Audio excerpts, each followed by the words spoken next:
Here's the first carry for Kenyon Drake. A bad start there. A big loss on their first play from scrimmage. It's second down. Anytime you call an inside running play, you just know there should be a lot of congestion there. You're counting on your offensive line to take control of the line of scrimmage. That didn't happen in this case, and that play got bottled up. Let's go, defense. The first carry now. This is Johnson.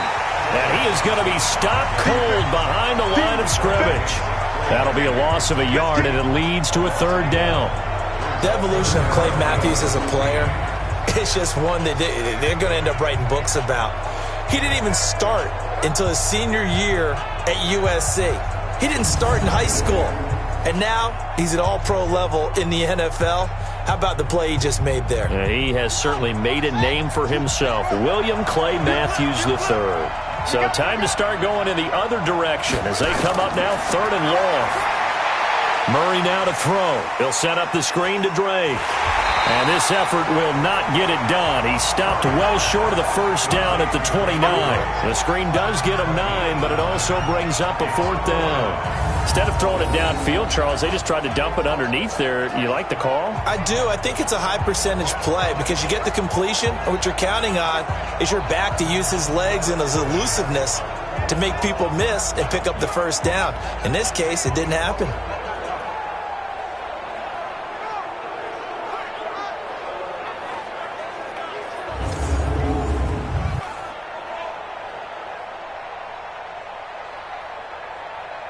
On fourth down, here's Andy Leon to kick it away. JoJo Natson back deep for the Rams.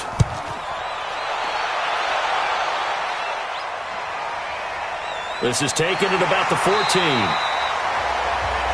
That's going to go in the books as a 55-yard punt. Well done. And the Rams will go on offense here with a 1st and 10.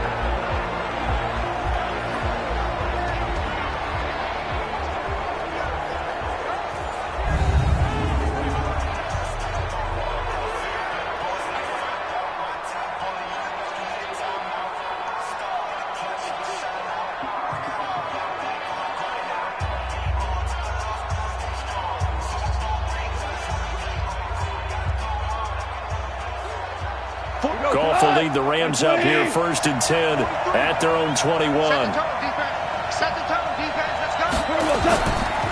Here's the first carry now for Todd Gurley. Chandler Jones, a former All-Pro, in on the tackle. The headshots here are the offensive unit. And what about Brandon Cooks? If he's not a 1,000-yard receiver every year he's healthy in the league, I'll be surprised. Came out of college wanting to be a pro, studied all the best receivers in the NFL before he even got to the league.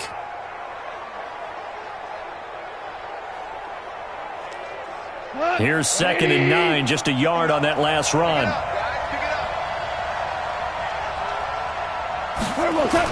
They go play action with Gurley. Now Goff. Rush coming, and he's taken down. Good job. Brandon, if I'm an offensive coordinator and I see an all-out rush like that, I file it away because I'm going to use their aggressiveness against them as this game goes on. I'm going to hit them with a screen soon.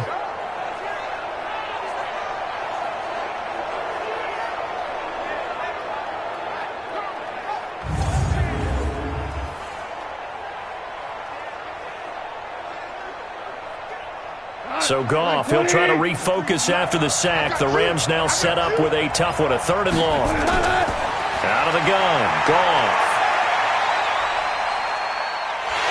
Oh, the pressure too great, and he goes down once more. Hassan Reddick providing a little deja vu, back-to-back sacks, and now they're staring at a 4th and long. It always helps for a visiting team to come in and set the tone on defense. In fact, when we talked with them prior to the game, they said they wanted this home crowd to feel like they had to hide their valuables when they were in town. Well, the home crowd quiet now early. See if their offense can take over and get some points on the board.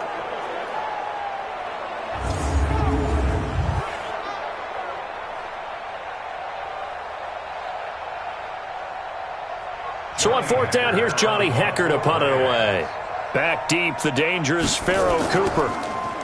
He steps into this one, and this is a rocket. And they won't get a chance to bring this one back. It goes out of bounds, back near their own 20. Arizona getting ready to go as they take the field.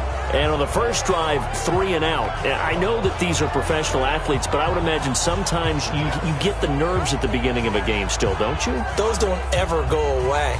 And typically what I've heard from guys and what I remember from playing, if you don't have nerves at the start of a game, it's not going to be a great day for you. You're not really ready to play.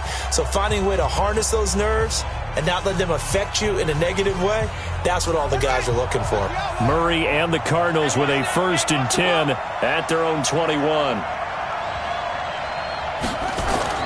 First down, Murray. He gets it into the hands of Larry Fitzgerald. And he'll be brought down. Oh, that's a face mask. Certainly looked like it. Indeed, here come the flags. So they'll take the yardage and tack on 15 more for the face mask. Talk about a play that absolutely costs you in the end. Just trying to do your job, right? Trying to get him on the ground. Next thing you know, they're marching off another 15 against your squad.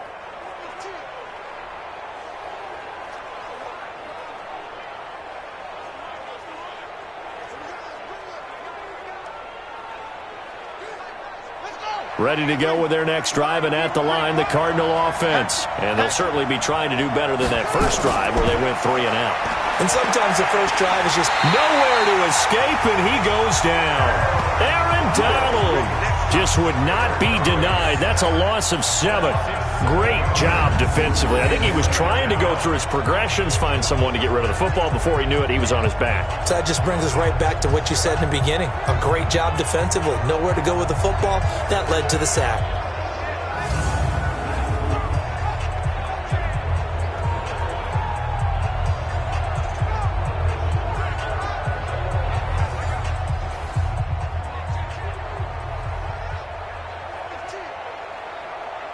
Now, following the sack, they'll look to make amends on a 2nd down and 17. They'll run with Drake. And he'll muscle his way up to the 43 for a pickup of right around 5. That's what I'm talking about. And let's look now at the offensive starters for the Cardinals. I could go on and on about Larry Fitzgerald and his numbers, which are considerable, and everyone knows that. But the thing I keep coming back to, he never quits seeking knowledge. Every year, he works with former NFL players who were great wide receivers in order to improve his game, watches a ton of film, always curious, always finding a way to adapt and improve his game. Throwing is Murray on 3rd down. And he can't find anywhere to go with it, and he goes down. Clay Matthews adding another sack to his impressive NFL resume. Man, he got in there so quickly, Charles. What could the offense have done to adjust and account for that? But what you're hoping is that you figure out and you see and get a clue that maybe there's going to be some pressure coming at you, and you change the blocking schemes. Maybe you go to max protection. The biggest one is maybe you bring your running back in to try and keep you clean. But in that case, that didn't happen. 0 accountability, and a sack resulted. Here's Andy Lee now as the drive goes backwards, so he's on to punt it away.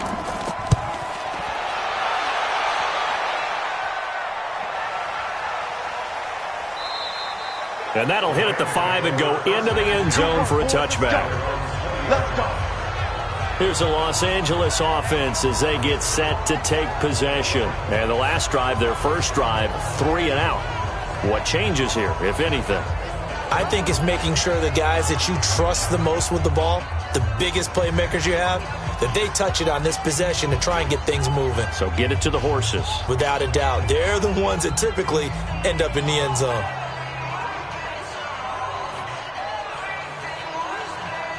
Goff will lead the Rams up here 1st and 10 at the 20.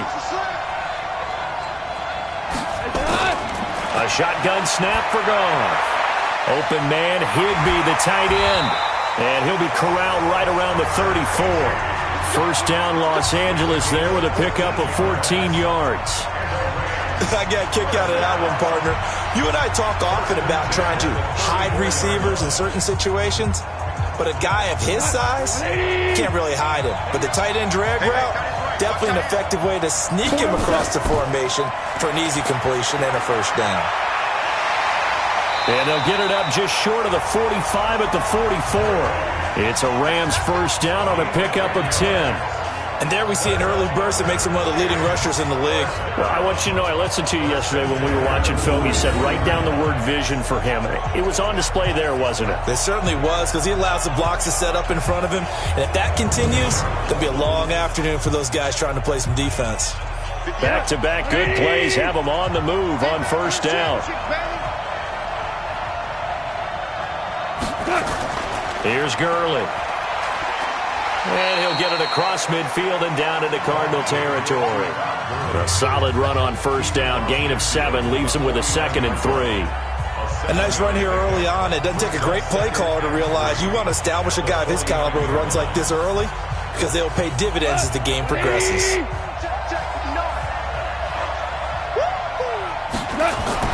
A play fake to Gurley. Now gone.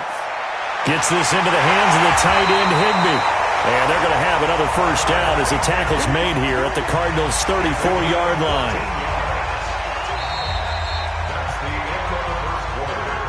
We're scoreless after 1. The Rams with the football here to begin the second quarter as they've got it with a 1st and 10.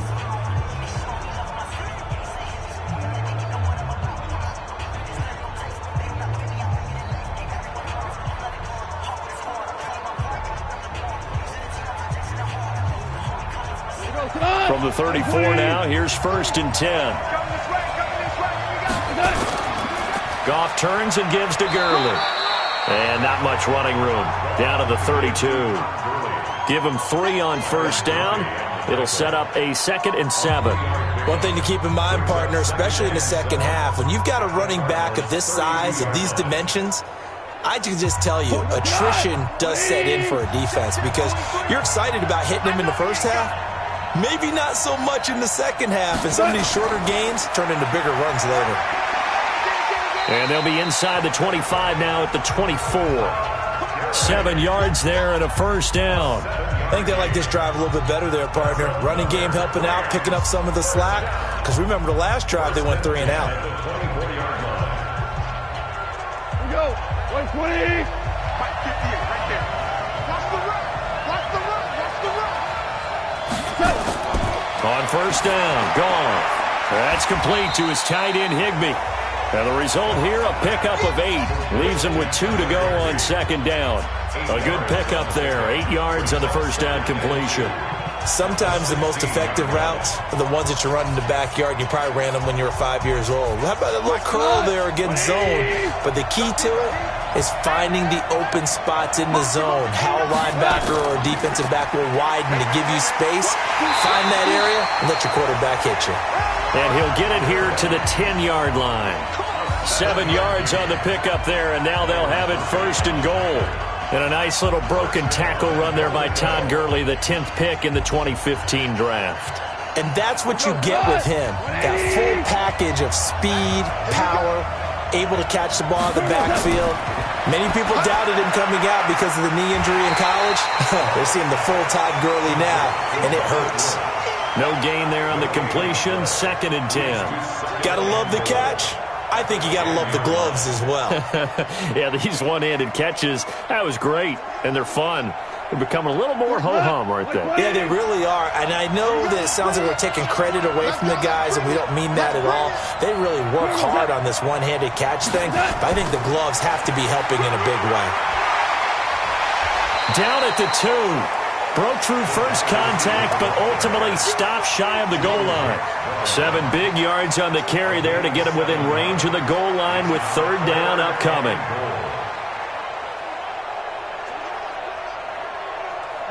Like 20. Mike is 59. Mike is 59. Let's set a tone, fellas. Let's set a tone. From the gun, here's Goff. And he's going to go down. Sacked back at the 13-yard line. Clinton McDonald in there to get him for a loss of 9 yards, and that also leads to 4th down. He was trying to keep his eyes downfield. Nobody came open. He was trying to do everything that he had been taught, right? Every bit of the technique. But if no one's open, there is no technique except make sure you hold on to the ball as you go to the ground when you're getting sacked.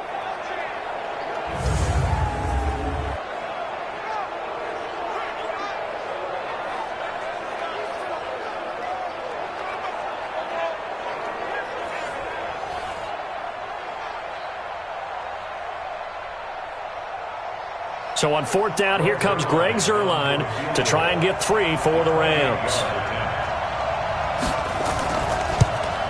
And Zuerlein's kick is good. Now the Rams have the first points here. It's 3-0.